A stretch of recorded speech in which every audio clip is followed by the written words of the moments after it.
Hello વિદ્યાર્થી મિત્રો, આજે આપણે ધોરણ 9 સામાજિક વિજ્ઞાનની જે એકમ કસોટી લેવાઈ 18.1ના એનું સંપૂર્ણ પ્રશ્ન બેંકનું સોલ્યુશન જોઈ રહ્યા છીએ આપણે. તો એમાં પહેલો પ્રશ્ન છે, નીચેના જોડકા યોગ્ય રીતે જોડો.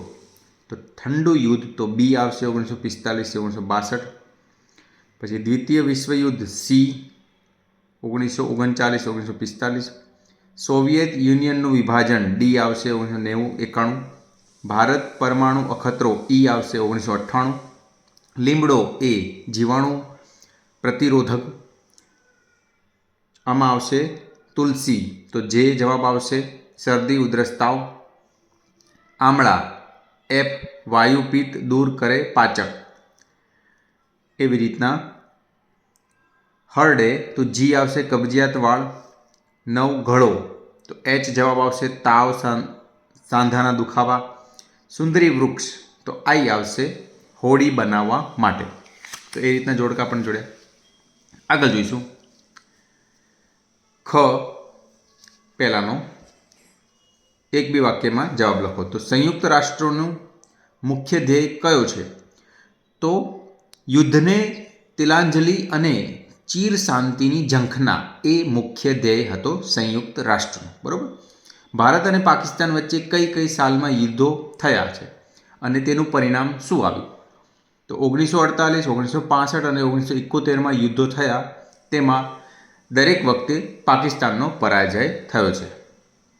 ભારત અને ચીન વચ્ચેની સરહદ કયા નામે ઓળખાય છે? તો મેકમોહન. વર્લ્ડ ટ્રેડ સેન્ટર ઉપર આતંકવાદી હુમલો ક્યારે થયો હતો? તો 11 સપ્ટેમ્બર 2001. ભારતીય ગણતંત્ર દિવસમાં ભાગ લેનારા અમેરિકાના સર્વપ્રથમ રાષ્ટ્રપ્રમુખ કોણ હતા? તો બરાક ઓબામા. છઠ્ઠાનો જવાબ આવશે ગોર્બોચોવની. 7મો, બાંગ્લાદેશનો ઉદ્ભવ કઈ સાલમાં થયો? તે પહેલાં એ કયા દેશનો એક ભાગ હતો? તો 1971માં બાંગ્લાદેશનો ઉદ્ભવ થયો. તે પહેલાં તે પાકિસ્તાનનો ભાગ હતો. ભારતના તમિળ લોકો કયા દેશમાં લાંબા સમયથી સ્થાયી થયા છે? તો શ્રીલંકામાં. હવે ઘ જોઈશું વિભાગ. યોગ્ય વિકલ્પ પસંદ કરી ખાલી જગ્યા પૂરવાની છે. ઈસવીસનમાં બીજું વિશ્વયુદ્ધ ફાટી નીકળ્યું તો 1939.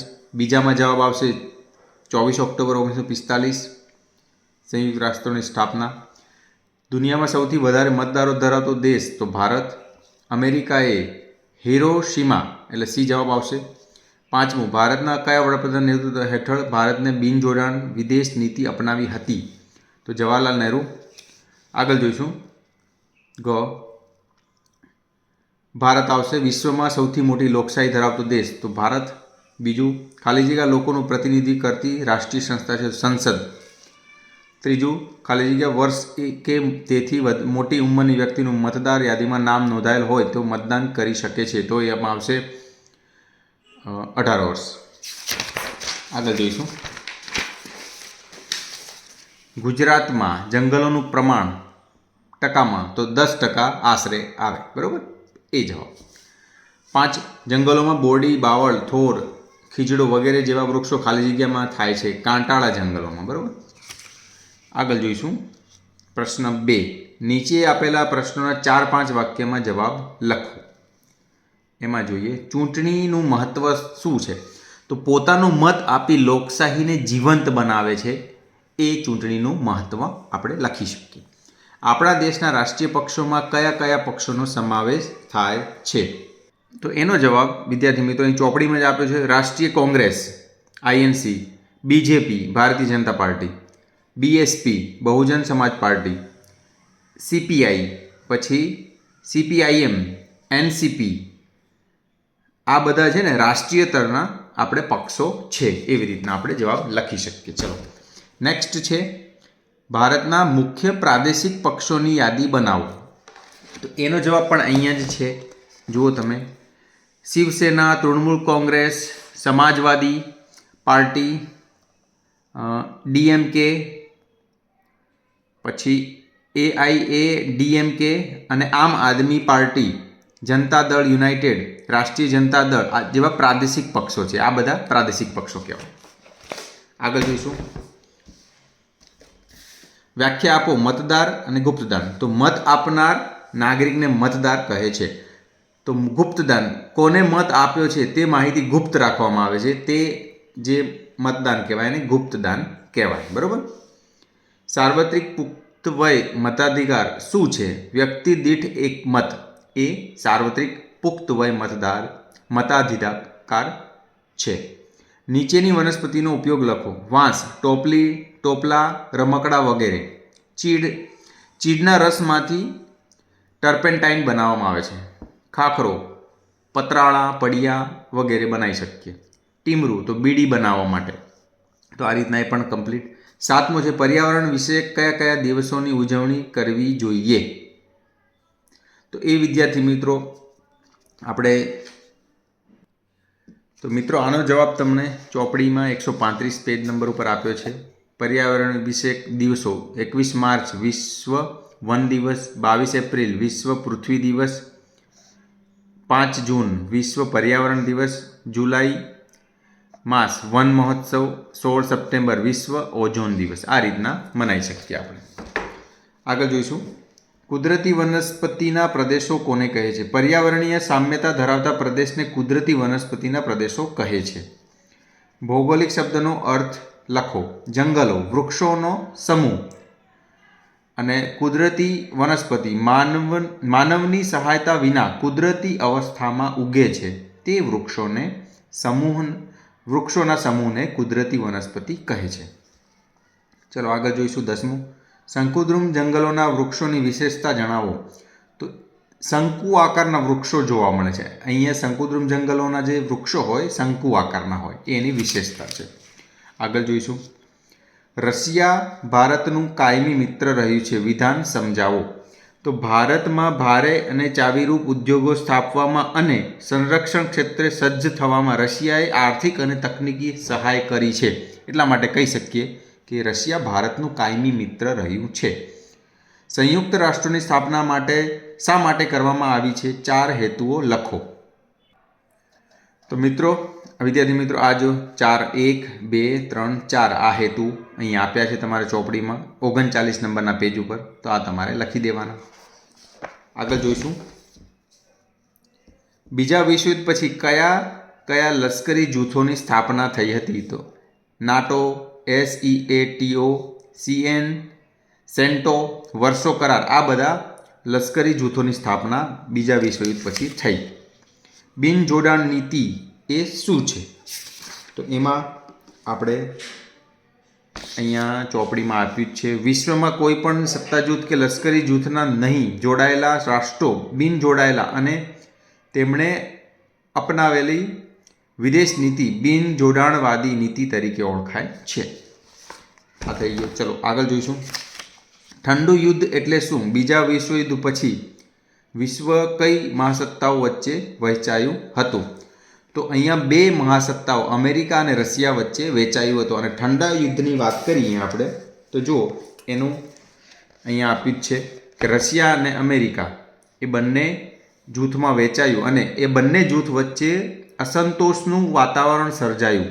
સત્તા માટે ખેંચતાણ અને અત્યંત તંગ પરિસ્થિતિનું નિર્માણ થવાના કારણે આ તબક્કાને ઠંડા યુદ્ધના તબક્કા તરીકે પણ ઓળખવામાં આવે છે. તો આ રીતના લખી શકો. બીજા વિશ્વયુદ્ધ પછી એશિયા અને આફ્રિકાના કયા દેશોએ આઝાદી મેળવી હતી? તો એનો જવાબ પણ તમારા ચોપડીમાં જ આપ્યો છે. જુઓ અહીંયા 1947માં ભારત દેશ આઝાદ થયો. પછી 1948માં શ્રીલંકા, 1949માં ઇન્ડોનેશિયા અને લાઓસ, કંબોડિયા પણ સ્વતંત્ર રાષ્ટ્રો બન્યા. તો આ રીતના તમે જવાબ લખી શકો. આગળ જોઈશું.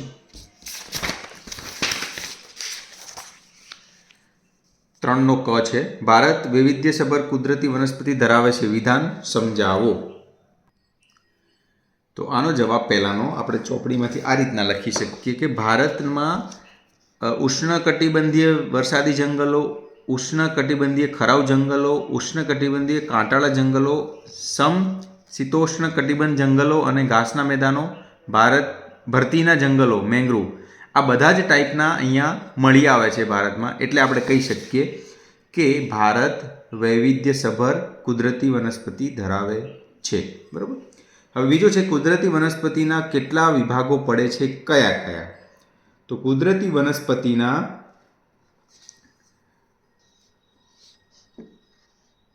5 ભાગમાં વહેંચાય છે.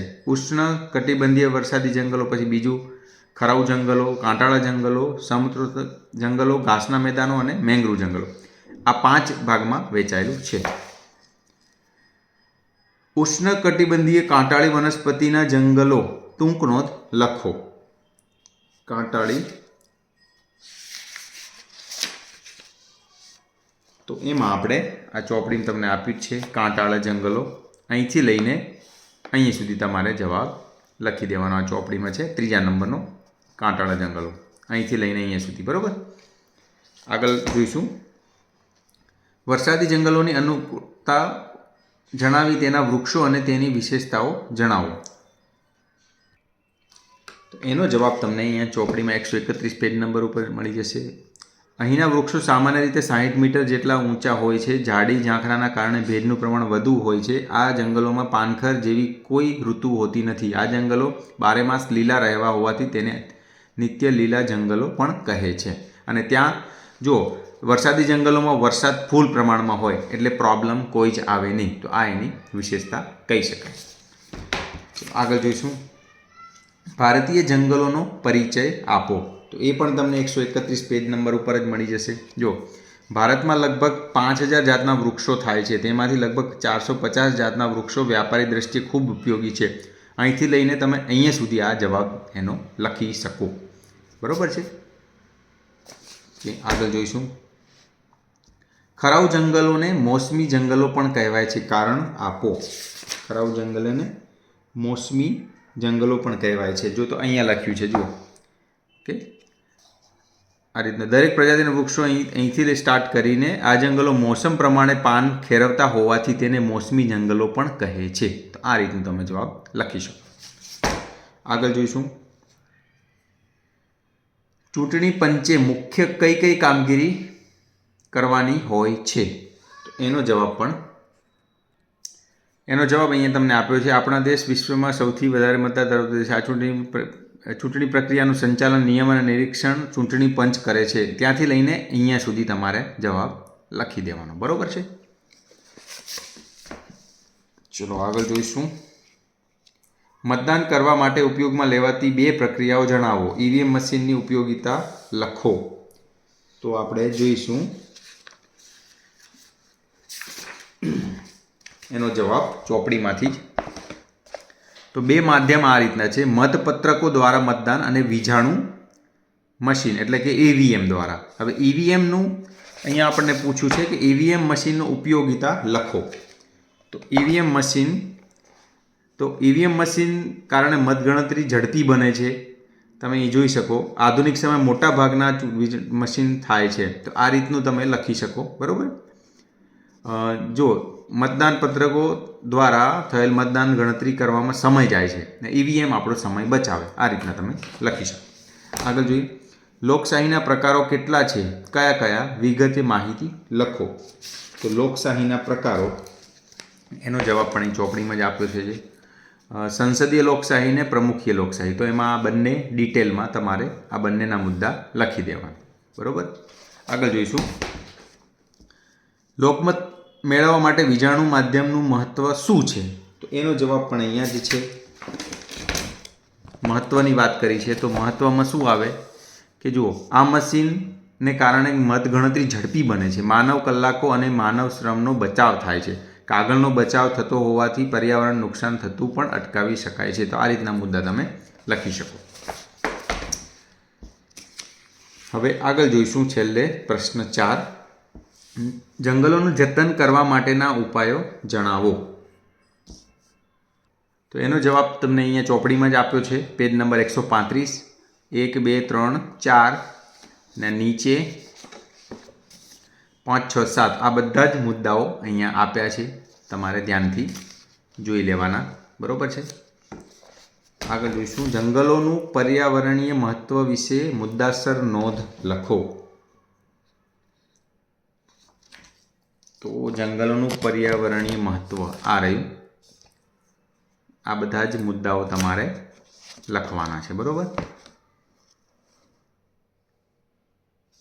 ઓકે, હવે આગળ જોઈશું જંગલ વિનાશ માટે કયા કયા કારણો જવાબદાર છે તે જણાવી જંગલ વિનાશની અસરો વિશે નોંધ લખો.